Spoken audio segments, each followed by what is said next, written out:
রাজশাহীর জনপ্রিয় content creator আলামিন, যাকে সবাই আলামিন আম্বানি নামে চেনে, সিটি বাপ্পির বিয়ের আদাকুর অনুষ্ঠানে আসার সময় তাদের গাড়ি ভয়াবহভাবে অ্যাক্সিডেন্ট হয়। এ সময় কিন্তু দেখা যায় সে আলামিন আম্বানির গাড়ি কিন্তু বেশ ক্ষতিগ্রস্ত হয়েছে, পেছন দিকটা একেবারে ভেঙে চুরে গিয়েছে। লক্ষ টাকার গাড়ি হারিয়ে বেশ মনমরা হয়ে পড়েছিলেন এই আম্বানি পরিবার।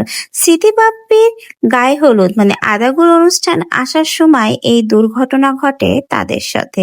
এ সময় দেখা যায় রাস্তায় কিন্তু বেশ বড়সড় জটলা সৃষ্টি হয়, এমনকি তাদের ড্রাইভার সেই লোককে পর্যন্ত মারধর করতে যায়। এক পর্যায়ে পরিস্থিতি বেগতিক হতে থাকে। সে সময় বাপ্পি এবং স্মৃতি যে উপস্থিত হয়ে সবকিছু সামলিয়ে নেয়। শেষমেশ তারা আদাগুর অনুষ্ঠানে এসে আবারও আমোদ ফুর্তিতে মেতে ওঠে। কিন্তু এত আমোদ ফুর্তির মাঝেও আলামিন আম্বানি এবং তার স্ত্রীর মন ছিল খুবই খারাপ, কারণ তাদের লক্ষ টাকার গাড়ি একেবারে ভেঙে চুরে ভসকে গেছে। এটা মেরামত করতে আবার তাদের অনেক টাকার খরচা পোহাতে হবে। তো ভিউয়ার্স, যাই হোক, সিটি বাপ্পির এই বিয়ের অনুষ্ঠানে আসতে যেয়ে কিন্তু বড় ধরনের ক্ষতি হয়ে গেল এবার এই আম্বানি পরিবারের।